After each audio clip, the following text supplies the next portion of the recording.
Tonight, first off, the FFI Fishing the Waters of the Southeast Council is this weekend. This year it's going to be out of Bryson City. It's normally in the Rosman area, but it'll be in Bryson City. Tuckasegee Fly Shop will do the presentation Saturday night at 6 p.m. At Deep Creek Shelter. Next up is the Maggie Valley Fly Fishing Festival. This month, May 23rd to 24th. Bill tells me it gets bigger each year. This time there's going to be over 100 fly fishing crafts, outdoor vendors. It's from 9 a.m. to 7 p.m. on the 24th, and then the 23rd it's noon to 7 p.m. Flying and tying tying has been canceled due to lack of interest. And our annual picnic is on May the 31st from 9 a.m. to 4 p.m. $15 for lunch. If anybody has any questions, there's information on the back table with the QR code. Also, there's a fly casting clinic that we do every year that you need to sign up separate. When I paid the $15 and signed up for the picnic, I didn't realize I had to go further into it and signed up for the clinic so to get a head count. Please try to. The whole reason for that is the SEC requires us, because we're doing an SEC casting clinic, they have to have it separate signed up so they have So they can track it. Statistical backup. We're going to do hamburgers and hot dogs again this year. We're doing it in May, so it won't be as hot as it was that one year. Tonight's speaker is a longtime supporter and friend of the club, Kelly McCoy from RiverGirl Fishing Company. Kelly has a master's degree in fisheries science and was voted the best fishing guide in the Boone area. Her talk tonight is going to be on the Mother Nature rearranging furniture, a story of destruction and rebirth, hope, reliance, and fishing. Kelly.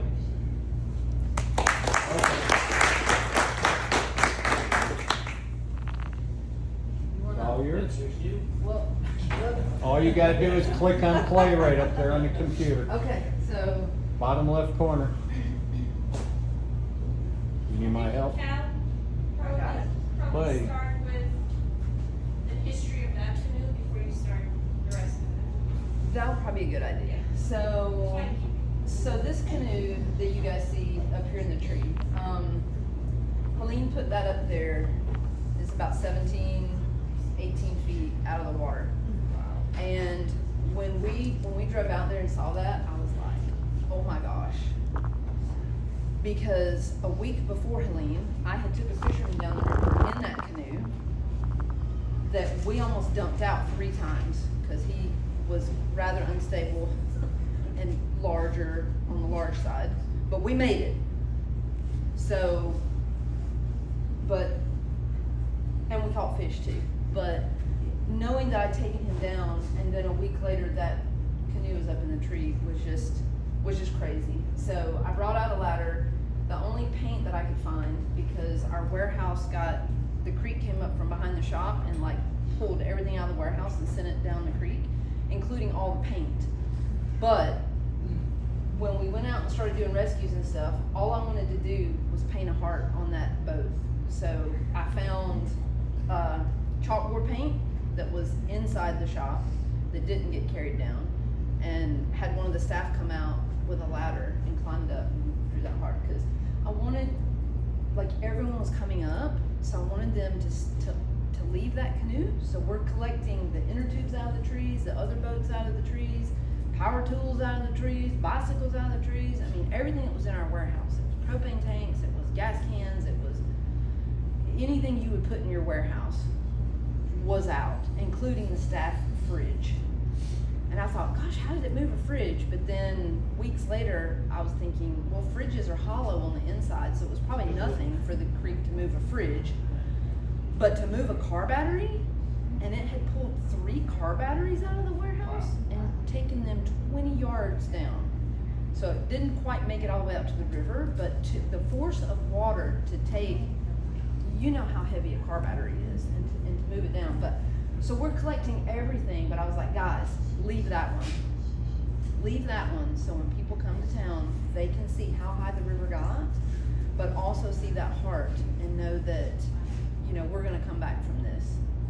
So, yeah, but now it's on the front porch of our shop because 2.5 weeks after the storm, I was riding out with one of the news stations that came up and our UTV to document, look at some things, and we're coming back along the river, and I was like, hey, turn down this way and I'm gonna show you this canoe. We go to look down that way and the canoe's gone. And I'm like, where'd my canoe go? So we drove down there and there's a guy down there with a chainsaw and he's cutting it. He'd cut it out, he's cutting some other things. I was like, hey, did you cut that tree out of the boat? He's like, yeah, I did that. And I was like, well, I wanted to keep it up there. I'm like, can you put it back up there? He's like, seriously? I don't know. But it's on the front porch because we needed a symbol, but those two sycamores are still there, so I'm gonna try to put something on there just to show the height of the river, because when I take kayakers out now and I'm taking my fishermen out, there's still things up in the trees like stumps or debris. Wrap from the bales. There's still plastic wrap from the hay bales that were coming down that looks like somebody TP'd the river. But when I show them that and how high it was, they just can't fathom it. There's no way. But there is. I mean, it's crazy. So I guess let's watch this thing and then we'll talk about it. Kelly, you're probably gonna wanna turn up the volume. It's on the front of the speaker on that side, on the top. Was?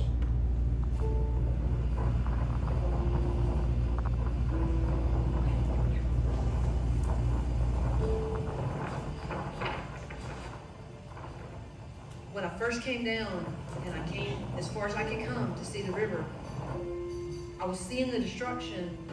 There were also bales of hay, big bales of hay with white plastic. And I said, it kind of looks like a little chocolate factory, a hot chocolate with marshmallows in a weird way.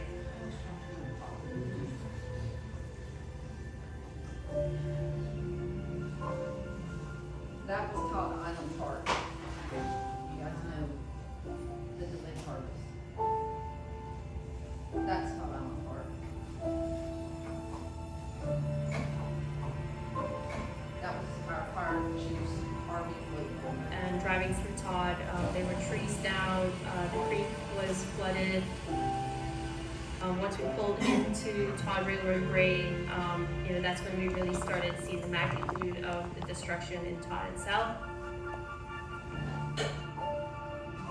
The building at the back, our warehouse, which stored all of our gear, all of our equipment, so our tubes, our bicycles, stored in there because we thought that was going to be the safest drive. It was just completely crumpled, and everything that was in it was gone.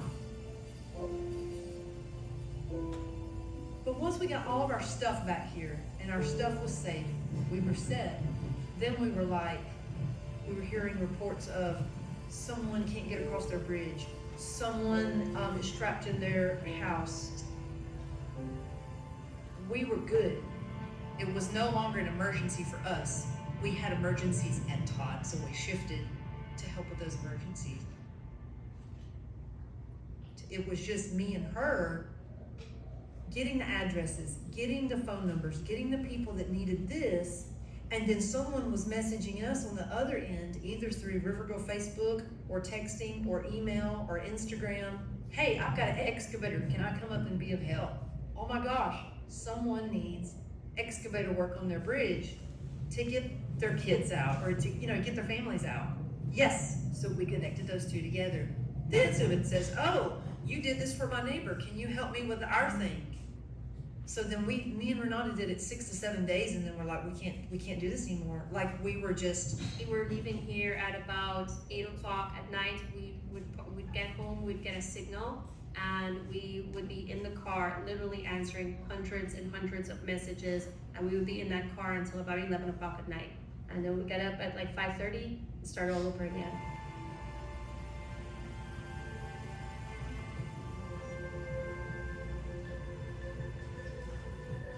They quickly realized that the scope of what they were doing was beyond what the two of them could just handle. They had, social media, texts coming in, phone calls coming into the shop, phone calls coming into their phones, and they actually put out on Facebook for volunteers to help them in the office at the desk. And that's, in my mind, what changed the game. We have created what we call Command Central inside that I was talking about, and those ladies keep me straight. I come in the morning, I give them my phone, they go through all the messages. There's a spreadsheet that has a tab for each project, there's a resource list, they have a meeting in the morning. It was just a really well-organized effort all the way around. And that was, I've worked in other places where it was, kind of chaotic, and they did a really good job of asking for what they needed and then utilizing the help and the volunteers in a very organized and structured way. And I think it just made it work, and people kept coming back for that reason too.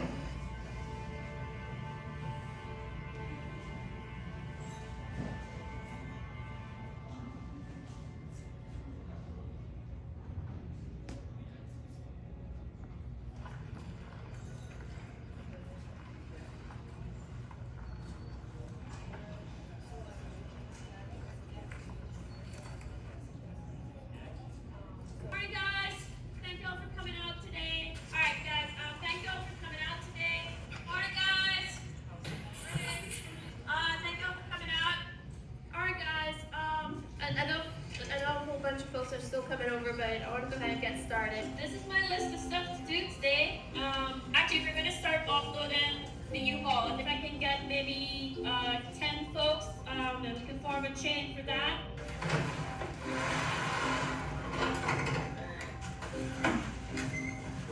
Many folks here have chainsaws?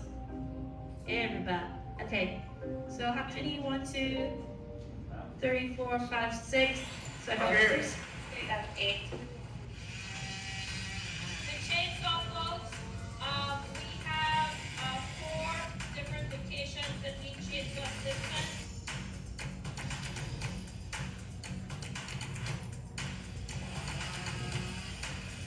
Everyone signed waivers before Right.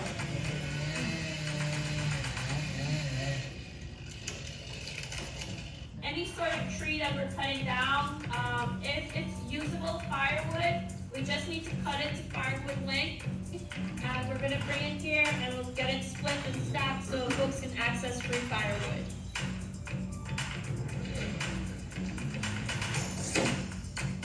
I need some folks to do some mucking. We've got 2 addresses right now, one's in Violet and one's in West Jefferson. But folks with ATVs, UTVs, we have 30 care packages that we need to get out to the community. Part of doing that is we're gonna do welfare checks on them. I also need you guys to be my eyes. So let me know if there are roads that are going to need work that we're not aware of as yet, and if they have power or not. Okay? Just find out if they're doing okay.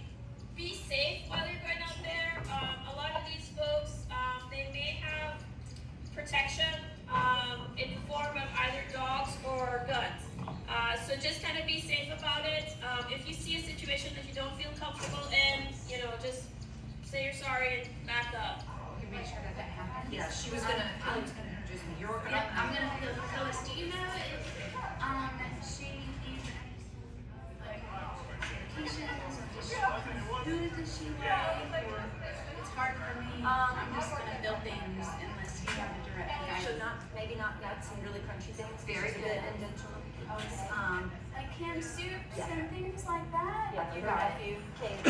I'm gonna get things together for you and we will send it with the generator. Perfect. Thank you. Yeah, you're welcome. Absolutely, my pleasure.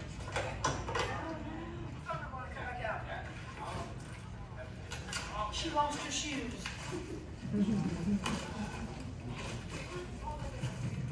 Never know what the need is. I need one strong individual. I hate to be sexist, but I actually need a guy for this job. Yeah. Dave Mason before it stopped raining and was cutting the trees and clearing the roads for the firefighters before they even got out. He's been working on restoring a lot of the roads and bridges. He needs one individual to help him today alongside his crew. And this is your home. You're supposed to do for your own community. The trailers or pickup trucks who can go to the different locations that have the trash that needs to be picked up. Okay, anything that's not usable in terms of debris needs to come. If we need to fill the dumpsters first. Once the dumpsters are filled, we'll get one of the mini excavators to compact it and really fill it up. Anything over that needs to go into that field between the train caboose and the apple trees.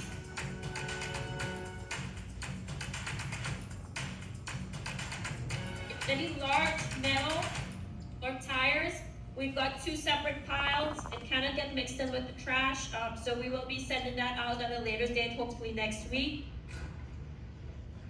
Lunch will be provided anywhere between 12:30 and 1.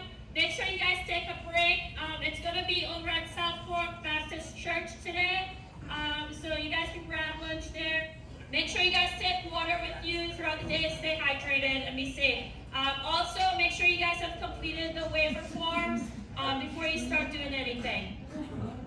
So that's the stuff on the list today. All right.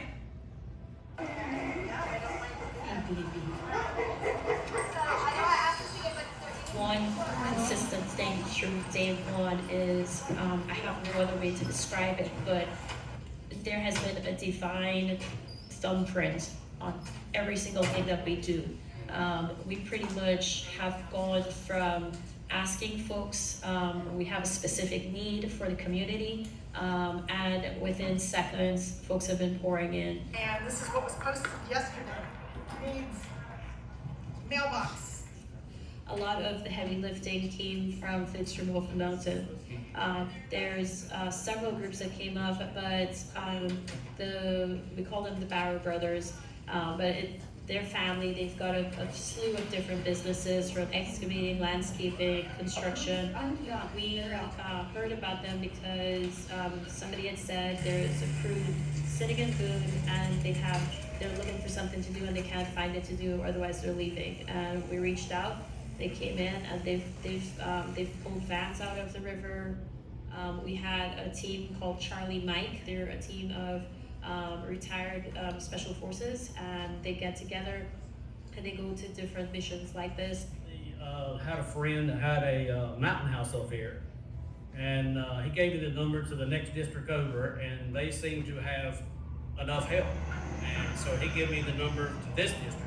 I did not know them. I just picked up the phone and called them and said, hey, I heard you needed help. And they said, yes, we do. And so people have actually been praying for me on the job. It's just amazing how much people appreciate what we're doing. That boat set in our backyard. So, and then we had another guy who just showed up, Ricardo Hernandez. He's an arborist, and he and his team of 15, they came in and they tackled the more dangerous tree work jobs. But they've also been key in going around and collecting the bigger trash with their skid steer and putting it into the trailers and bringing it back here, that sort of thing. So it's been this very interesting coordinated efforts between souls that hadn't met and they're now family. This is true, they are in sync. If it was not for the RiverGirl crew, they wouldn't have gotten anything done. So, I mean, you guys are just amazing.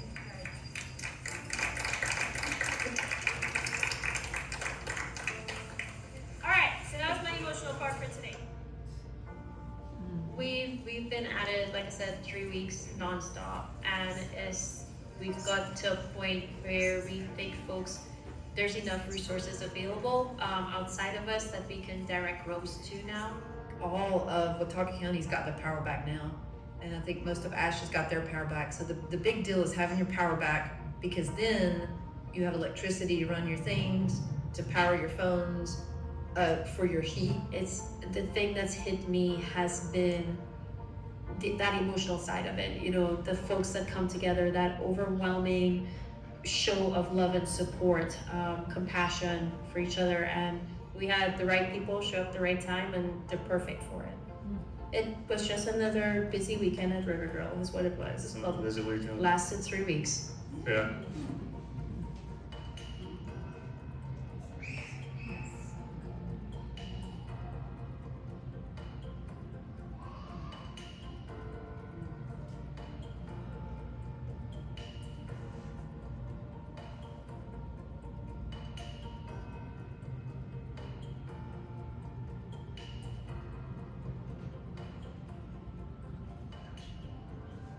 I think ours is a good example of when we were doing all of this, you know, all we did was ask for help.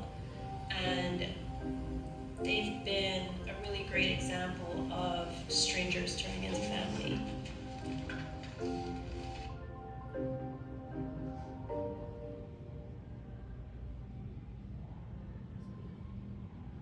Ballast leeches are one of my go-to stillwater patterns. Yeah, really. But a few things have changed since the first time I tried them. Man, he scared me.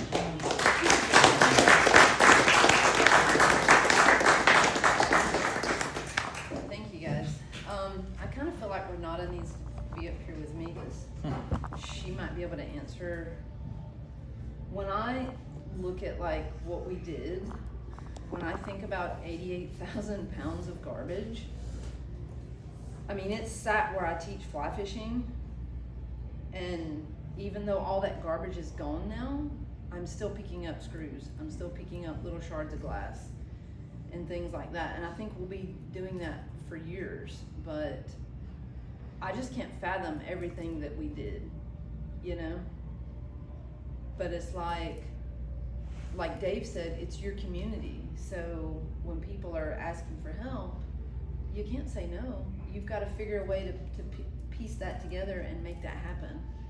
And so that's just what we did. And for, what was it, 3 or 4 days? And they were like, oh my God, I need to sleep. So our friends came in, and at Command Central, just having everything detailed and laid out so we could get it done. I mean, that was incredible. But I don't know, I didn't prepare a speech or anything. I try to be like the river and just go with the flow. So Renata might be more structured, and then I like to do questions and answers because then I get put in the right position. How did Mother Nature rearrange the furniture? How did Mother Nature rearrange furniture? So, like, I came up with this just the other day. I was like, someone was asking how are we doing, and we're doing great. Like, none of my fishing stuff was messed up because nothing came up into the train depot. Water came into the downstairs of the depot, but we knew we were gonna get flooding. So we took everything off the bottom of the floor and put it up on tables. We prepared for a little bit of water to come into the bottom of the train depot. We prepared for water to come around the warehouse, not crush it and pull every single thing out of it. I mean, we had put everything in the warehouse to make sure it was protected. So we weren't prepared for that, but the night before, I was supposed to do a Zoom call with the Greensboro group of Trout Unlimited, but because of the storm coming in, it was messing up our signal and the audio wasn't working. So we weren't able to finish that Zoom call. So went home, had everything battened down, everything in the warehouse, everything off the bottom floor of the depot. We got up the next morning and it was, and trees were, and calls were coming out over the fire department for downed trees. So some of the guys were going out and cutting the trees. But then I hear something over the radio that says DOT has been grounded, because now it's not just trees coming down, the trees are bringing down power lines. So we couldn't get a hold of the fire chief because he was getting flooded. His RV, that was his RV that was floating down the river. So I made the call to ground the fire department. I said, hey guys, get back to the fire department. If you guys are cutting down trees, but a power line falls, Now we've gotta come rescue you guys. So just go back and hunker down, and then when the storm's kind of passed over, we'll go out and assess things. Well, we like made hot chocolate and took a kitty cat nap, and I went outside and I was videoing stuff at our place, you know. I was trying to rescue my koi fish. I had 7 beautiful koi that were like this big that got pulled right out of their pond, and we rescued 2 of them, brought them back up, put them back in it, but then they got out again, and it was like, okay. So I've told my fishermen we'll probably be fishing for those in the river. That's probably where they ended up. But yeah, so the fire department got back out at 2 o'clock and called me and said, your shop's gone, or your shop's washed away. And I was like, what? So we get down there and I see the train depot is fine. And I didn't even think about the warehouse. Went on down to see the river, and it was backed up to the general store. You guys that have been to Todd and you know where the general store is, it was backed all the way, the river was backed all the way up to there. But then we drive back to the shop and I see that the warehouses, and I was like, oh wow. But the pig made it, our goat made it. So stuff is just stuff, you know? I mean, we ended up losing like $75,000 worth of stuff. But our animals were fine, and like everybody coming to help. I told the guys in the fire department, we kind of need to have a little mini disaster every now and then, just so everybody keeps their hearts open and everybody's. I just can't fathom how many flats of bottled water that came in. So much bottled water came in. We still have probably how much? 60 cases still of bottled water that we've brought inside the shop, so it's not out there in the sunshine and everything, that we can give to our river customers this summer. But we were like, please don't bring any more bottled water. Like, we have it, but What's Todd on a park like? What's the park like? I mean, Is there anything left of it? it is. I've actually been taking some fishing trips out there. Monday, with this storm that just came through, we got 4 to 5 inches of rain, so Todd Island was back underwater again, and now the parking lot is this thick in mud. So unless you've got 4-wheel drive, I would not drive down in there, because DOT's gonna have to come out but that's normal flooding. Yeah. And so, you know, everyone on Facebook is like, oh no, not again. So Helene has left like PTSD in a lot of these folks, and I'm like, guys, this is like normal flooding. This is stuff we've experienced. Yeah, like this is nothing. Like that's just a little bit of mud, you know. But what I've tried to tell folks, and just the other day, it was like it really hit me. We live on a water planet. It rains. It goes on the terrestrial ground. It flows into a stream or a brook or a creek. That flows into a bigger basin.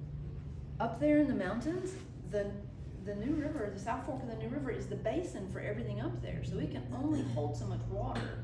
I mean, some will go over into the Watauga, but the bulk of it goes into the river. So think about it. The rain comes down. Sometimes we get enough. Sometimes we get more than we need. And sometimes we get way, way, way, way, way more than we need, like the bottled water. But we can store the bottled water because it's contained. Water falling from the skies, you can't really contain that, so it's going to go with the flow. Where does that water go that goes into the river? It flows, well, in our river, it flows up to Virginia, and then meets the Kanawha, and then swings back inland and hits the Mississippi, and then all of that water up in the high country ends up in the Gulf of Mexico.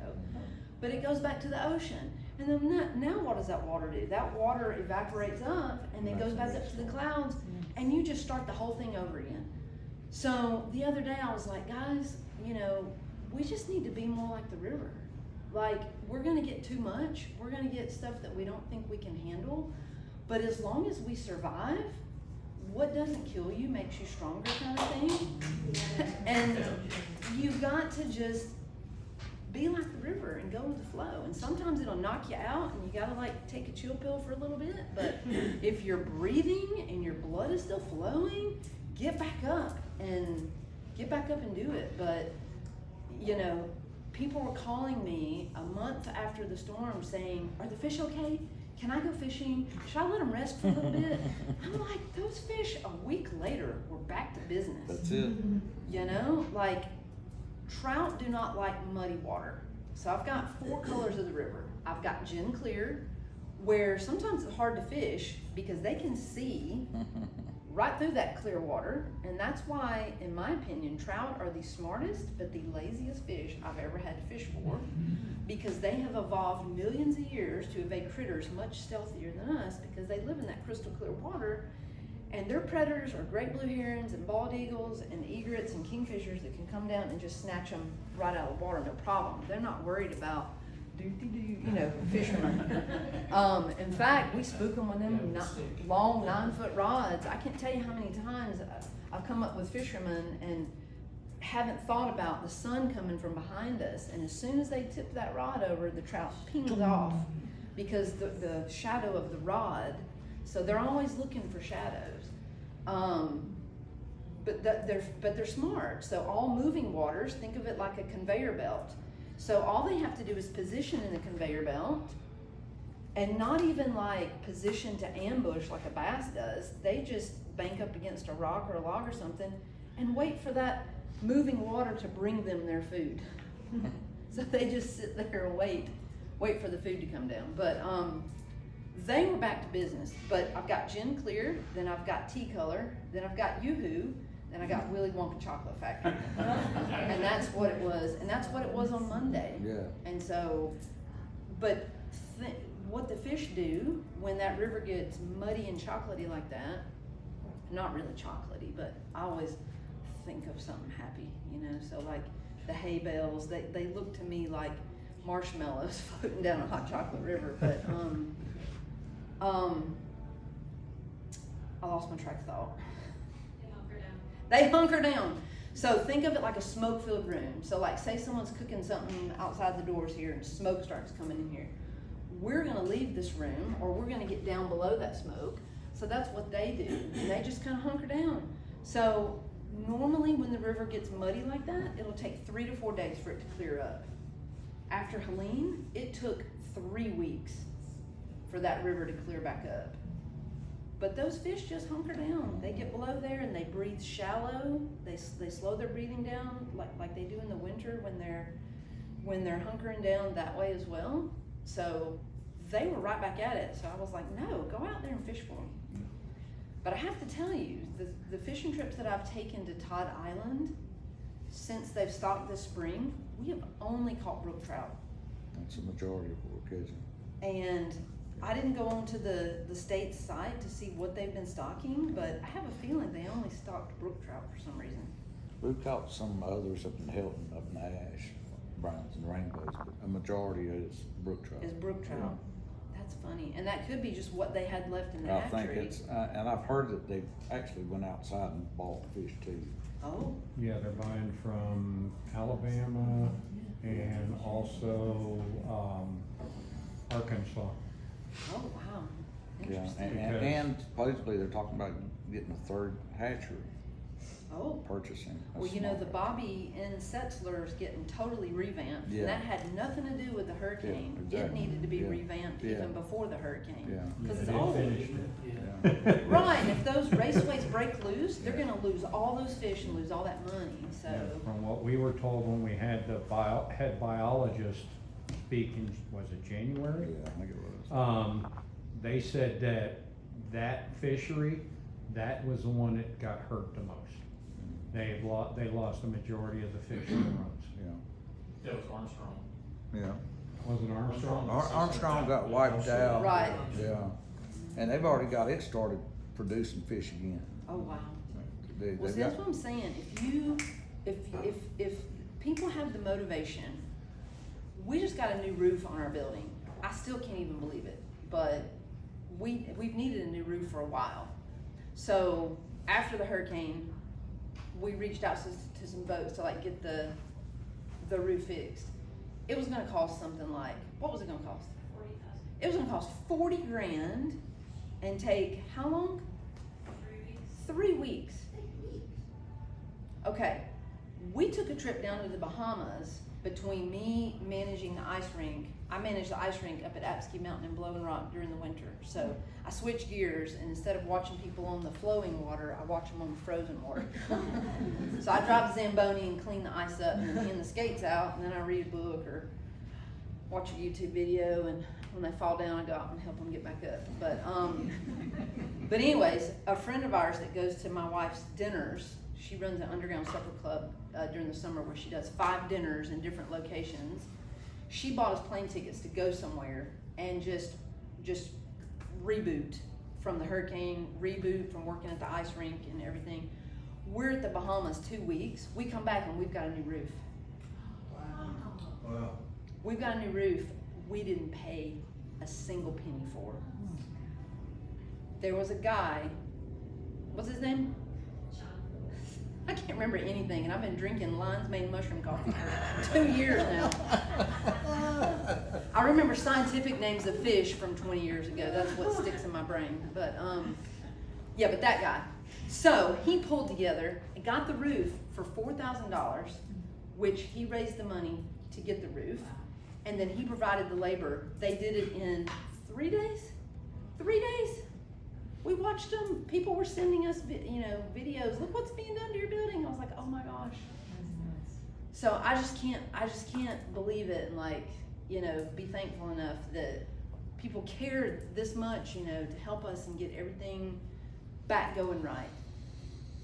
But that's what I try to tell folks is just go with the flow, do the good things, do the right things. Karma, you always want good karma on your side. Always. But did you give an update on your tubes yet? here's the deal on the tubes. We pulled every tube out of the river that we could. Some we had to slash ourselves, which hurt me so bad. It was like cutting my babies, to get them, because they were full of water. So you couldn't even pull them out because they had 20 gallons of water in them. But the last 3 or 4 weeks, we've been patching those tubes the best that we can, because we made enough money through our GoFundMe to purchase all new inner tubes, to purchase all new bicycles. But because of those tariffs, to get those tubes from Canada down to here, because they were made in China, when the tariffs were 145, it was gonna cost us 35 grand to get 24 grand of tubes down here. 35 grand to get 24 grand of tubes down here. So we're brainstorming, how can we do this? Can 60 of our friends go up and take 10 tubes each and claim it as personal items? Can I go up myself and get those tubes and throw them into the Niagara and then catch them at the bottom so it doesn't have to go through customs? Like, how can we do this? Do I still have friends in Florida that have big ships and I could pay them, to float up there and get them? But anyways, we were like, let's just be patient. Let's just, we're talking with a tube company. We've used them for 19 years. Tariffs came down to 80%. So then it was gonna be 17 or 15 grand. Down to 30%. But now it's down to 30%. So it's gonna be 7 grand. So we worked out a deal with a tubing company. They're shipping us tomorrow some of the tubes to get us started. But then we'll get the rest when we come up with the 7 grand. So it'll work out. Good news. But we've been patching those tubes, and I told the guys the other day, I was like, guys, we've been working so hard patching these tubes, and I said, next thing you know, all them brand new ones are gonna be here. And that's exactly what happened, that we found out 3 days ago, that they're gonna ship us some of the tubes. But we're gonna be up and rolling. We've been up and rolling with the fishing. We've been up and rolling with the kayaking, because we lost 20-something kayaks, but I had people calling me from downstream, sending me pictures, texting me pictures, are these your boats? And I go, no, there's not mine, but those are High Mountains, or those are Wahoos, or those are River Nurse. So I'd go down and get them and take them to the proper outfitter that they belong to. Some of them were ours, but I think most of ours ended up in Virginia, way upstream. But people have donated boats to us. In fact, just last week, one of the professors from App State, he's moving out to Montana, and he's like, I don't want to have to move this kayak. You want it? a $700 kayak for free. Come pick it up. And then while I was there, he gave me 3 cases of beer. He says he doesn't drink beer. And I was like, I don't drink beer either. I said, but my staff does. So I got 3 cases of beer. I got a tackle box, which I'm gonna put my gardening seeds in. Or maybe put it in my fly tying room and stick some hackle in there or something. But I won't be putting any like spinning lures in there. And then a kiddie trailer you pull behind the bicycles, so you can put a kid in there. So we rent bicycles for railroad grade, and sometimes people put kids in those, and sometimes they put their dogs in there. Let me ask you a question. We've worked with other volunteer groups who have asked us to come forward, whether it be Maggie Valley, the whole county up there. Several of us were up there every week for the first 4 weeks. Delivering stuff, taking stuff back into the hollers and stuff like that, where nobody was going. Right. And what is your message to everybody about them still saying everything's closed, because Maggie Valley's losing mom and pop businesses weekly? That's the and thing. I wonder what it's like up there in Todd. Well, that's the thing is like Renata and I live off grid, so Right. our news, I swipe to the left to see like the latest headlines, or I figure if it's important enough, somebody will text me. Like if it's something big, somebody's gonna text you, or somehow your phone's gonna beep beep beep and it's gonna come across. But back even managing the ice rink, the main lodge was saying people are calling asking, can we get to you? Yes, like the main roads were open a month after the hurricane.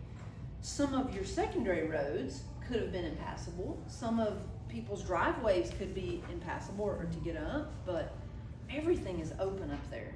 Still need their Everything business. is open. Yeah. Absolutely. And that's the y'all thing. still need their business, and so do these other small towns. We've been slow. Like we're in May, and normally we have pulled in staff and started rocking and rolling the second week of April. We're getting like 2 kayaks a day, or I've actually been fishing a lot actually, but we haven't had our river goers as much. So it's the people that come with us a lot that are like almost our family kind of people that have been coming up. But yeah, we need to get the word out to everybody that the main roads to get you up there, your main roads to get you to businesses and things, they are totally open. This will be on multiple platforms tomorrow. Kelly, can you talk about the current fishing conditions up there? Well, the past couple of days is not good. But give it 2 more days and I bet you it'll be fine. But overall, What river are you fishing? the South Fork of the New River, and then we've got our creeks, 3 Top Creek, Meat Camp Creek, all of our little streams and stuff up there. But everything's good. Like me and the Watauga Riverkeeper, Andy Hill, we've gone and spoken at App State, and we've spoken at some other things about how sometimes when you have an event like this, it comes through and it just does so it's cleared out a lot of that old silt, that old mud, that old debris. Yep. I mean, there's new stuff that's been pulled into the river, and now we've got this issue with whatever companies, I don't even know who they're with, that are coming in, and they're supposed to be taking down trees that are at 45-degree angles that are dead. But some of these guys have not been trained correctly, and they've been coming up and yanking out what they're supposed to, but they're also yanking out rhododendrons and live trees that are protecting the bank with that riparian buffer zone. And so, thank goodness, one of our gals that was at Command Central, she used to be on New River Conservancy. She saw them doing that, and she called and got it stopped.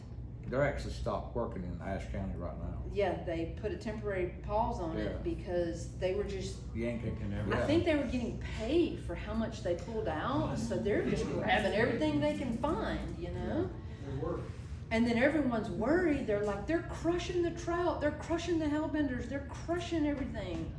Don't you think that these animals that have lived in this stream for millions of years can feel a coming down the river and move out of the way?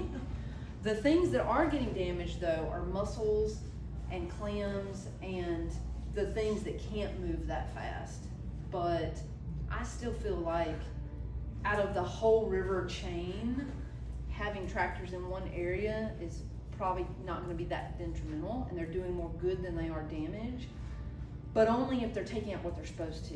Yeah. So that requires educating landowners, educating people that live up and down those roads to be the eyes and like report back if they're not doing what they're supposed to do. It's like I try to tell people on all my eco tours, if you live on a stream and all of a sudden it gets muddy, but it is not raining, Something's up.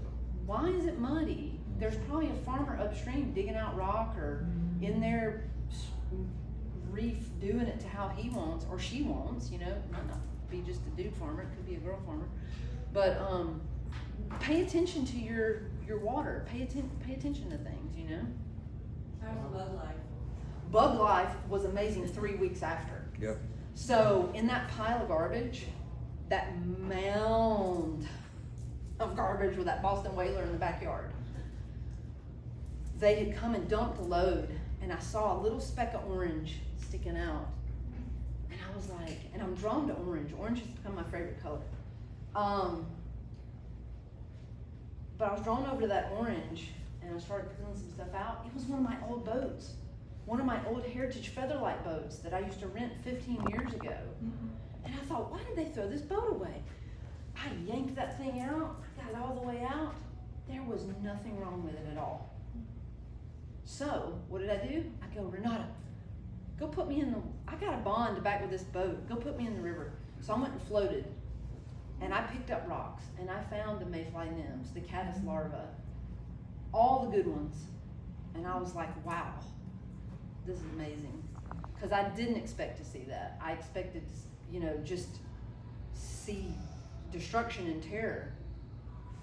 But at that moment, 3 weeks after, when we were just getting ready to wind it up because everything was just about right, or at least good enough, it wasn't right, but good enough that people were okay, I just needed to go float.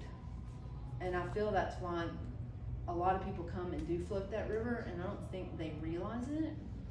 But when you float, you don't think about your bills. You don't think about your job. You don't think about your boyfriend or your girlfriend that you're fighting with.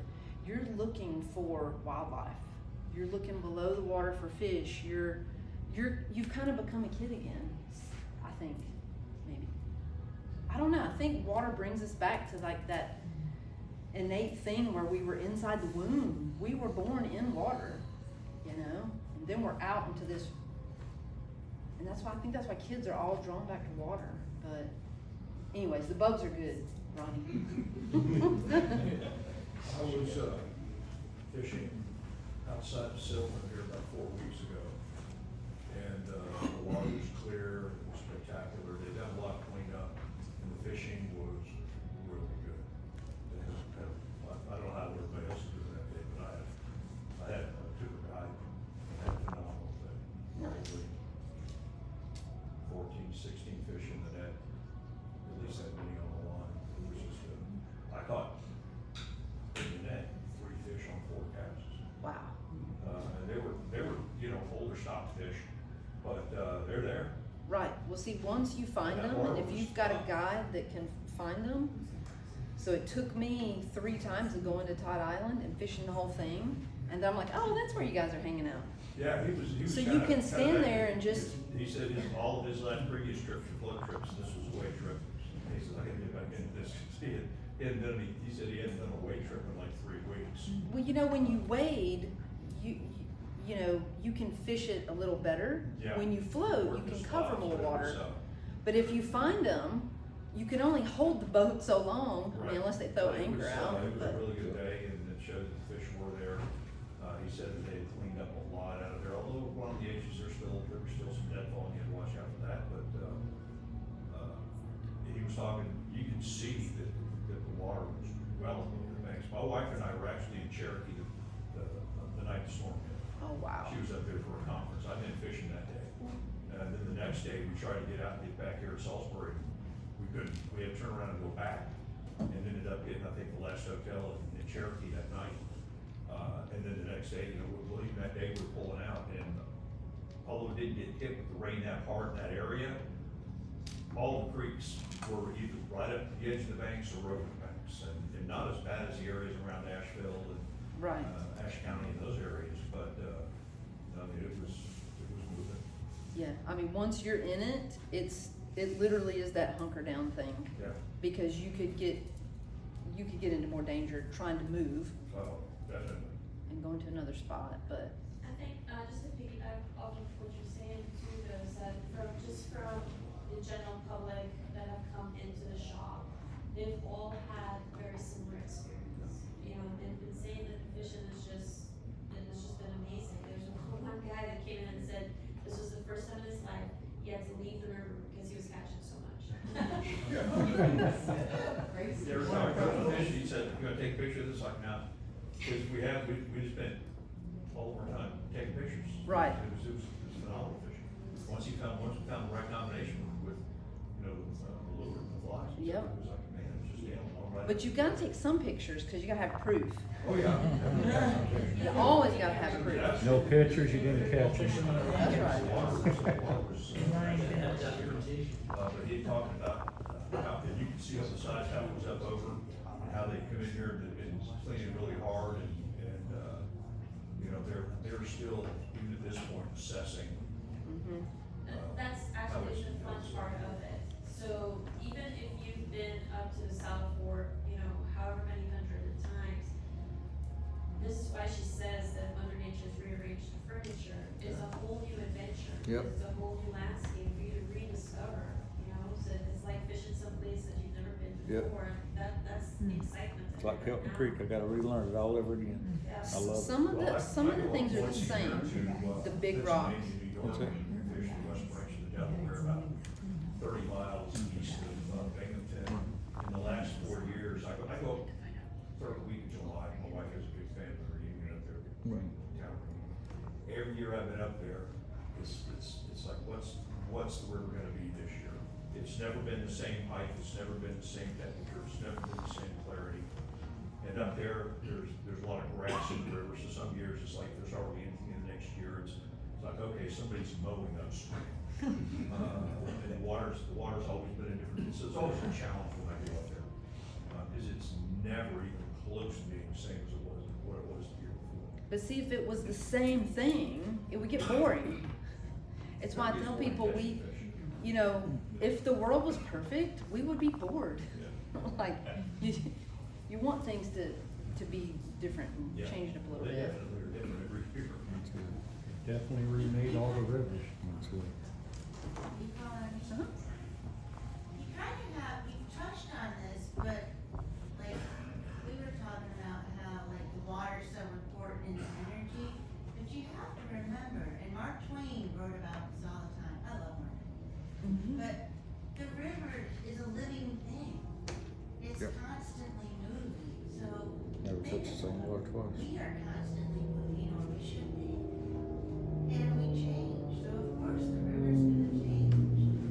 So, I think it's horrible when you look and see what's happening, but it's Mother's nature or the cosmos' way of saying, okay, we need to clear out this negative energy that's been accumulating, and then now we've got the more positive energy, and then of course you get that positive energy too from all the community members coming in.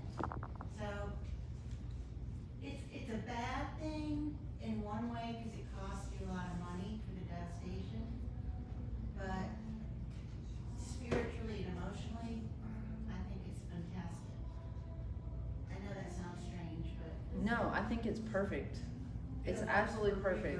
Yes, that's what I was looking for. I know, rebirth is the word. A lot of them has said early on that the fish might actually be healthier and stronger, they survive.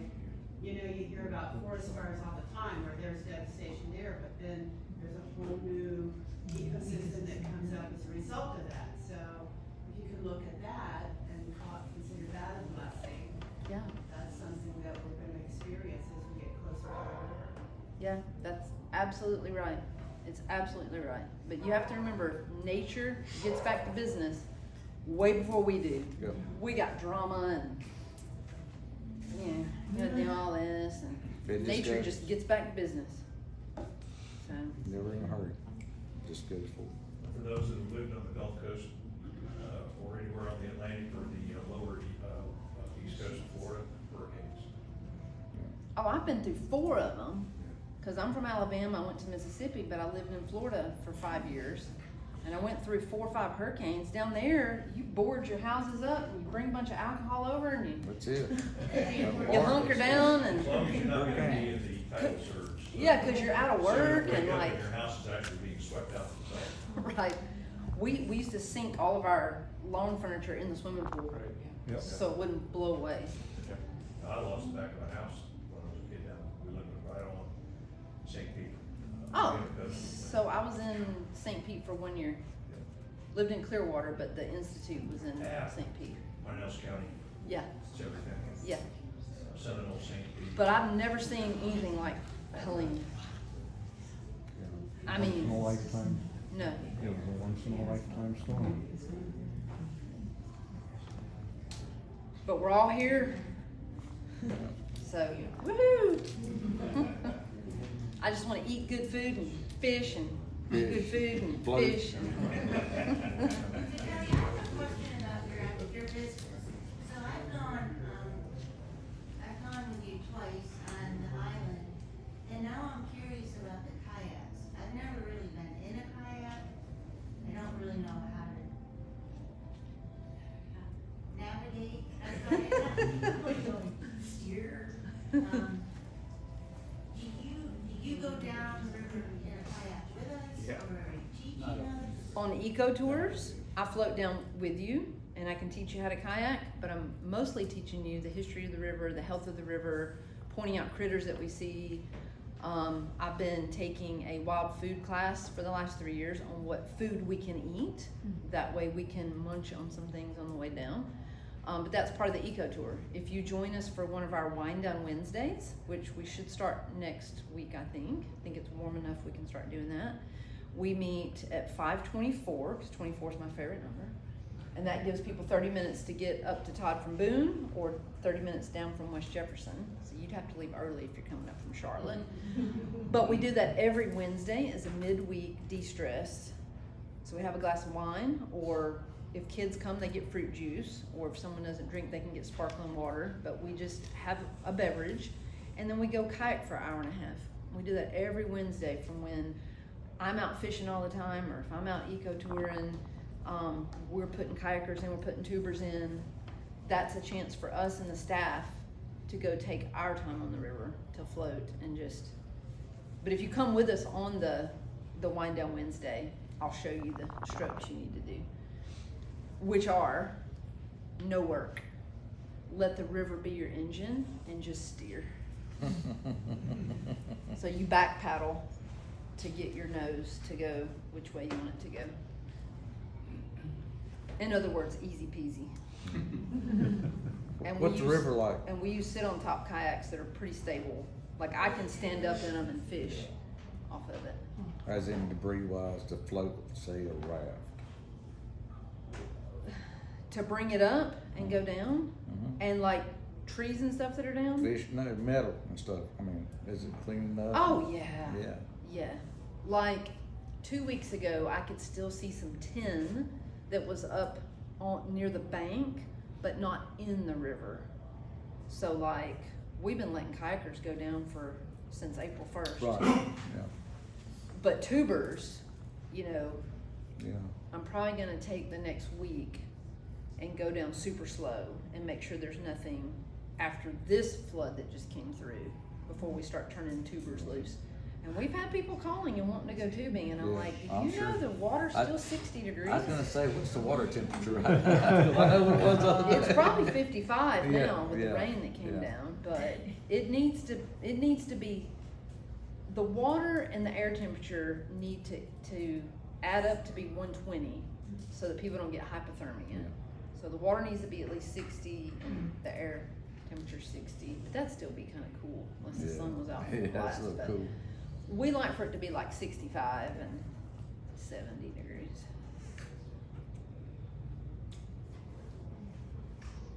All right, you got any fishy questions? Dry droppers? Always. Always. Still, Okay. still pink, woolly buggers? Still. You gotta tell pink your woolies. annual story. So if anyone comes to the shop and they're like, what's a fly I can get from you that I can't get anywhere else? And probably there's other people tying them now, but I would show them a pink woolly booger and they're like, a pink woolly booger? I'm like, I know, I thought the same thing. I had this guy tying all my flies for me and he'd come in with his fly box and I'd pick out, you know, these, pick out this. I only use about 4 different species of flies. I've got probably 30 in my box, but that's so I can show off. But there's probably 4 species of flies that I mostly use. But I picked some of those out, and so he came in 2 or 3 times in a row, and he had a little pink woolly booger in there, and I'm like, Lee, why do you have a pink woolly booger? Is there something you're not telling me? He goes, no, he goes, my daughter's home, and his daughter Nicole has Down syndrome, and she was home for the weekend, because she's in her 30s, she's probably in her 40s now. And she wanted a Barbie fly. So he had some pink marabou and some pink chenille, so he tied her up a pink woolly booger and just kept it in his box to remind himself of Nicole while he was out fishing. So I said, okay, that's a cool story. Well, the next night, I think I had a dream that I caught a fish on that fly. So the next time he came in, I said, Lee, I said, I had a dream I caught a fish on that fly. Can you tie me up a few? So he tied me up some. I took them out. Man, those things catch fish. So now, yeah, this was probably 10, 12 years ago. Lee, he passed away 3 years ago? 3 years ago. So I'm hunting for some fly tires. If you guys want to tie me some flies up, I'll buy them from you. Whatever you want. Because I will not order flies from overseas. You got a And fancy desk, though. I do have a fancy I've desk. seen your desk. Right, I'm gonna move it down to the shop so when y'all come up. I need to see that. One of my best friends built me this fly tying desk, That you is guys. amazing. It's got fish handles. Oh, God, it's beautiful. And because my favorite number is 24, he's got 24s throughout it, where he's measured things 24, and then put the 24 on there to show me what he measured. I was like, oh my gosh, that's crazy. But I yeah, talked to him about that too. the pink woolly booger, y'all, I'm telling you. That's And it's your hard for annual me to story talk you gotta people tell. into it, so sometimes I Yeah, have to she- give them it's away. all laminated. I'll just give them one, Travel handles on everything. and that's all I have to do, and they'll come back in and they'll buy 6 more. So, I've been trying them and selling them ever since you told the story 4 years ago. they don't always work, but it's one of those stimulator flies. If the fish is bored, because I think they get bored too, you know, they'll go, let me try that. I mean, if you're out at a restaurant and you're used to eating cheeseburgers, and they've got the same old cheeseburger, you know, but then it's Valentine's weekend, and they've used beet juice to dye the bun, and the bun is pink now. Are you gonna order that boring cheeseburger, or are you gonna get the one that's pink because it's Valentine's Day for your honey?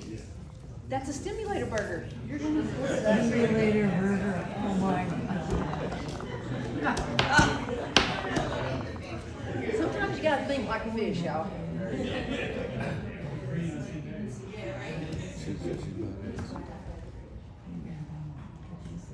Well, I also forage for mushrooms. You got any mushroom questions? I've been watching your videos. It's like I can go up there and learn from them. Well, when I take my fishermen out now, I do try to show them poison oak. I try to show them jewelweed. So if they walk through poison oak, they can break the jewelweed stem and they can detoxify from that. And then I try to show them plantain, because that one will detoxify a bee bite, a bee sting or something like that. So I try to show my fishermen things, if they run into dangers like that, they can fix it themselves. I try to show them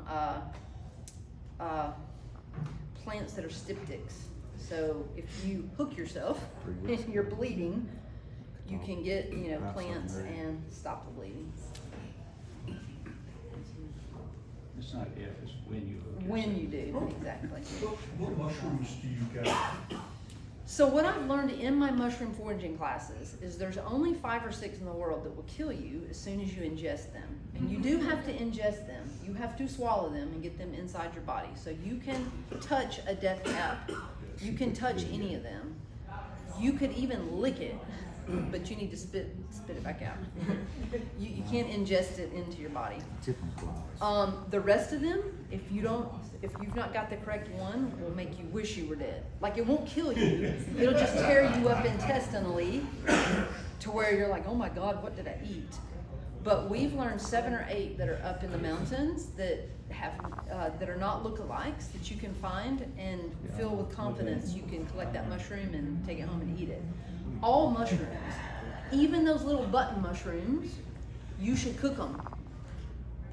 I mean, the little button ones, we eat those raw in our salads when you go out, and you can eat them, and it's fine. But they have a it's hitting my brain again. Like, you can eat it, but you're not gonna absorb the goodness from it because it's got this outer layer, and I can't even think of what it's called. Chitin or, anyways, when you cook it, it breaks that down. So your body will digest it better. So even though the button mushrooms won't make you gastrointestinally discomforted, it will do better if you cook them. But all wild mushrooms, you should absolutely cook those.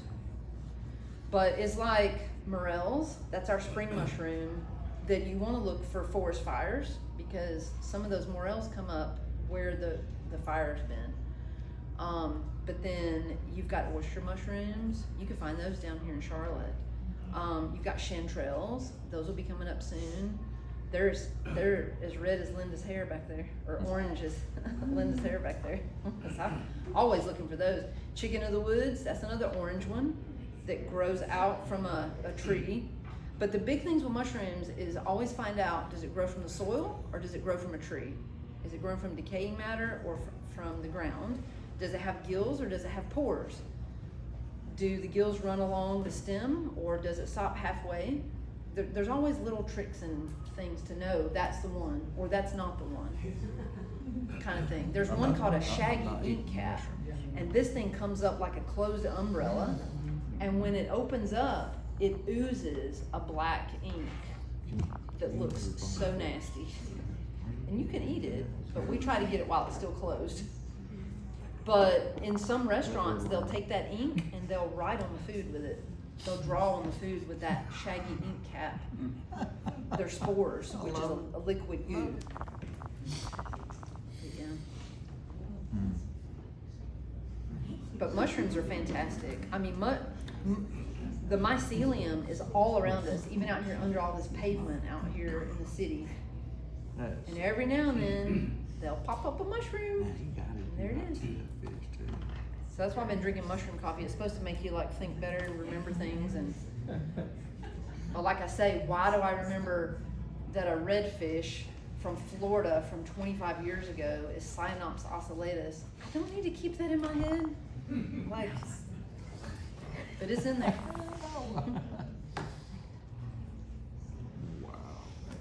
All right, what else y'all got? Oh, so glad you got to get What are the nutritional benefits of the mushrooms?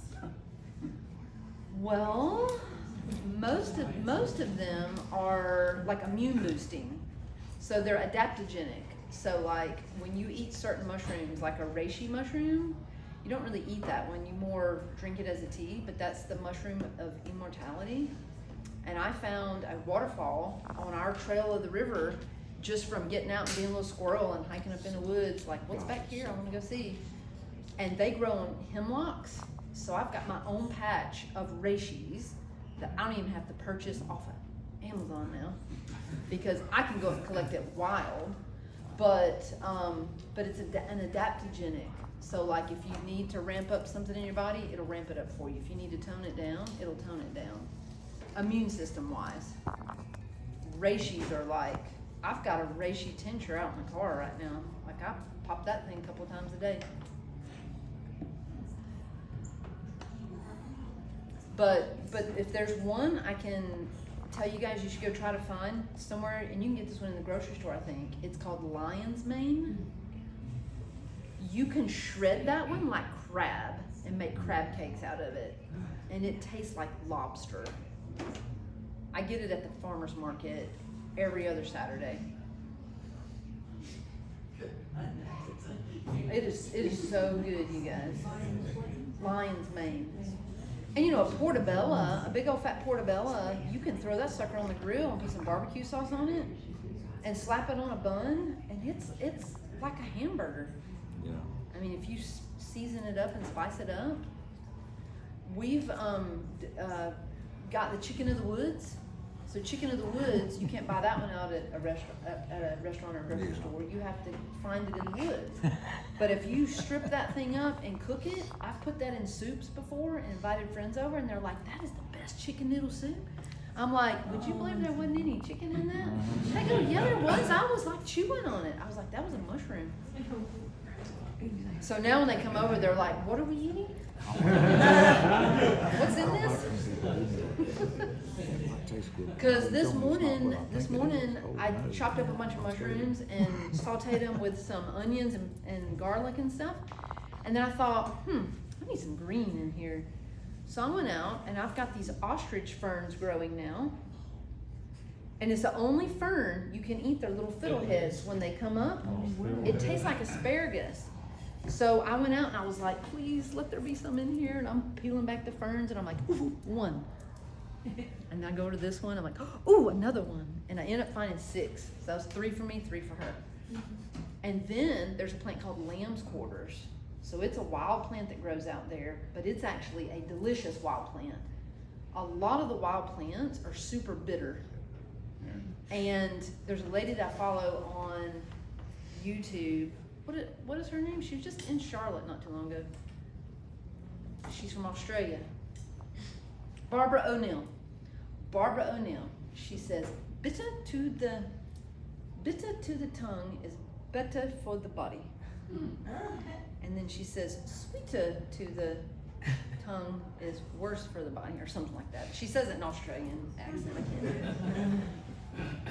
But most things are bitter, which is good for you, but you have to cook it, or you have to like put some lemon juice on it. Like dandelion salad is wonderful. But to just pick a dandelion leaf from the ground and eat it, it's kind of bitter. So we mix it with Swiss chard and spinach and make it palatable. Then you can still get those nutrients. So like dandelions are high in calcium. So you don't have to take calcium pills. And as women getting older, if our calcium's not up to par, that's why our muscles start pulling it from our bones, and then we start like leaning over, because it's sucking our nutrients, But if we can find it from the food that we eat, like dandelion greens, and I've heard the best way to get calcium is to take your eggshells after you've had breakfast in the morning and rinse them out and put them in the oven on like 150 degrees and dry them out, grind them up in your coffee grinder and put them in a smoothie. That's the most healthy way to get calcium back into your body. But anyways, back to breakfast. Lamb quarters, and then I put one more thing, stinging nettle. So you guys know what stinging nettle is? Have you ever walked through the woods and it got on your legs and you're like, oh my God, that itches? Jewelweed. Find jewelweed, bust it open, or wrap that sap on you and take it right off. So this morning I went out and picked, because I have my own little patch of stinging nettle that I've transplanted to the house so I can go out and pick it. It is more nutritious than kale. Okay? And I just picked the tips off. I picked all the tips without getting stung, because I've gotten so good at it now. So I put them in my hand like this, and I brought them in. I set them on the cutting board, and I went to cut them, and then I forgot it was stinging nettle. And then I go pick them up, put them in the pot, and now all my fingers are stinging. I'm like, damn it, I forgot. So what I do, I went out and got me some jewelweed, and I rubbed it all over my fingers. But some people that have really bad arthritis, they'll purposefully take stinging nettle and shove their hands in there so that it stings it, and it's an immune response that'll come and make their hands feel better. Yeah, exactly. So that's what breakfast was this morning. Was the stinging nettle, the fiddleheads, and the lamb's quarter, and then on top of some eggs with, and I do my eggs where I put them in the skillet real hot, so it, and I put a lid on them, and I cook it like that guy from, what's his name? Louis something? His hands are all crinkled up because he's cut until he's 80 years old, but anyways. Not Francis Mallman, he's my fire guy that cooks everything over. Is it Francis Mallman? Well, anyways, Francis Mallman style is to put your eggs in there and then cover them and then turn it down to low. And then only do it long enough to where the yolks get gooey. I mean, it's like candy, you guys. It's like candy. I ate it with chopsticks, so I can get in there and like stir it up. But y'all try that. Y'all try that tomorrow morning with your eggs. So good. Okay, sorry. I digress. Now that you made us all hungry. I know. Well, when you fish, do you always talk about fishing? No, you talk about what your kids are doing. You talk about like your life. You talk about food. You talk about, yeah, the birds. Sometimes you're out there and those jets fly across and then you almost jump into each other's arms because it scares you. Those fighter jets. Yeah, you never know what you're going to experience out there while you're fishing. What do you do about the copperheads? You got a certain I have never seen a copperhead. And I hike all over our 8 acres that we have. I hike all over that river because I float it all the time and I'm like, ooh, I wonder what's up that little trail, you know? I've never seen a rattlesnake and I've never seen a copperhead. I've seen tons of water snakes. Yeah. I've seen rat snakes. But I've never seen rattlesnakes. I mean, but I think it's just, my aura when I go in, I'm like humming and like, you know? Like I've never seen bears. I've smelt them. There was one day I smelt a bear. Oh, it smelled like a wet dog. And I got into this thicket of rhododendrons where I couldn't see through it, but I could smell and I was like, I think I'm gonna go back this way. You know? Because it was just, everything got kind of eerie. But I think the biggest thing, if you go hiking, like I don't have socks on today, but I will take my pants and pull it up over, and I'll wear pants. I don't go hiking in shorts. So I think that's why. But I got Lyme's disease 2 years ago. Not even from like, I didn't even know a tick was stuck on me. I think a kitty cat brought it into our bed. But I was taking a bath and I had a bullseye right here. And I went to the doctor. I went to the urgent care because we haven't had health insurance in like 3 years because I just feel like I'm tossing it out the window. So I just try to stay healthy and eat a lot of mushrooms. So I go to urgent care and she's like, yeah, I'm pretty sure that's beginning of Lyme. So they put me on doxycycline. And then Renata called me her vampire wife for 10 days because you can't go out into the sun when you're on doxycycline because it makes your skin more susceptible for burning. I drank a whole bunch of homeopathic things and was taking teasel root and osha root, which is really gross, but cough medicine is too, so you take it. But 10 days, I literally had that pain go from my neck to my shoulders, down my spine, down to here, and then after day 10, it left. I documented every day. And the only relief I could get was getting up at night and walking around outside. Because whenever I would lay down, those little spirochetes would come out and start attacking. And it was like wrenching my muscles in my neck, wrenching my back to where I couldn't even sleep. But I could stand up and start walking around and the pain would go away. I'm like, you gotta be kidding me. So during the day, I would nap when I could, and then, but I had to stay inside because I couldn't be out in the sun. But she sent me to LabCorp to get the test. It was gonna be $800. I ended up going to the local health department. It cost me $30, and they checked my calcium for me and my vitamin D levels. There you go. And it came back negative, and I'm like, no. Like I had the bullseye, but it was like a false positive thing. But anyways, I'm all healthy now. So. Yeah, we were worried about you because remember you didn't let us know, and we're sitting here with the meeting waiting for you to come show up, and it's like all of a sudden Bob called you and he's like, he comes in and she's like, she's got Lyme disease. Yeah, that was the time I had Lyme. That's right. And I had forgotten everything because I was focused on like getting rid of that pain because I was like, oh, I can't do this. I'm not gonna do this. Like I was watching videos, and that's when I found out about the osha root. And this guy lost his job out west as a park ranger because he couldn't go to his job because of Lyme's disease. And then 10 years later, he goes to an Indian tribe and they give him OSHA root. And he's better. So he got his job back. Huh? Your Lyme disease is gone. Completely gone. Completely gone. You can help me. Where did you get it? The ocean? From a friend. Yeah, You don't go to well, the the store. girls, well, you might can get it from the store, but the girl that's teaching me the wild foods course, she bought OSHA root, or I think she went out west, because it grows out west, and she brought it back and made a tincture out of it. So I would put 2 drops under my tongue 3 times a day, and then that plantain leaf that I was telling you about that detoxifies bug stings, I was drying that out, making a tea out of it, and drinking that tea all day long. And literally each day I felt it go from my neck to here. It literally worked its way down and left once it got to the base of my spine. I have no idea. But yeah. If I don't know it, I'll research it and find out for you.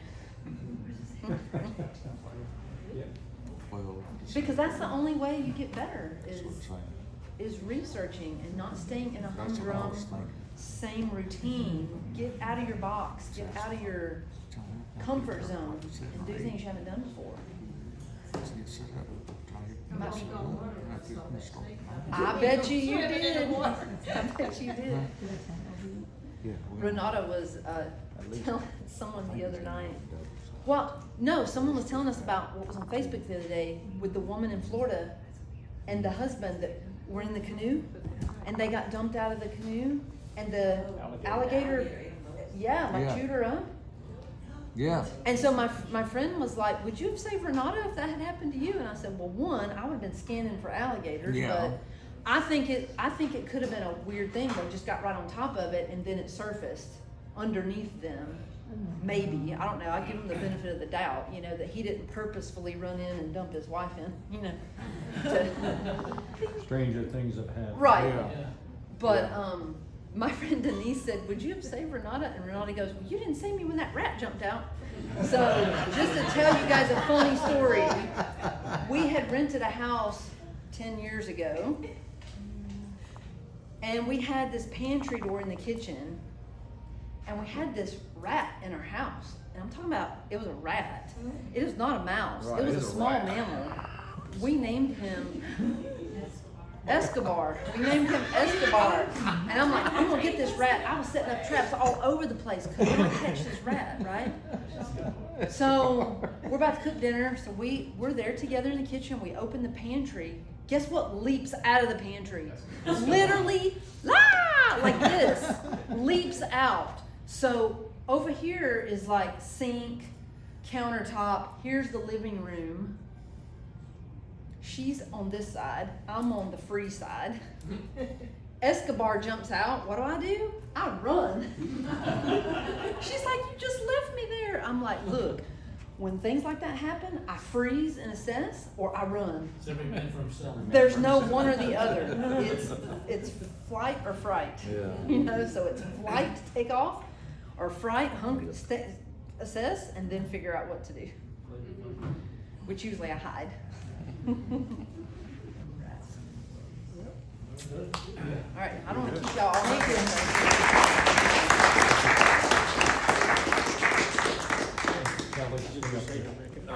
Renata, will you come up front, please?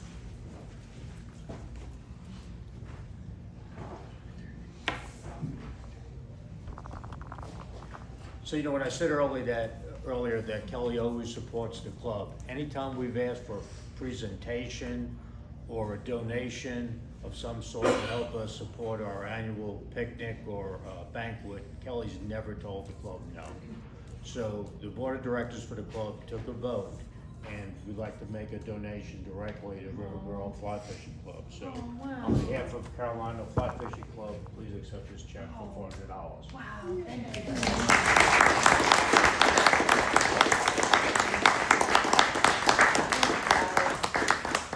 This will definitely go in that tube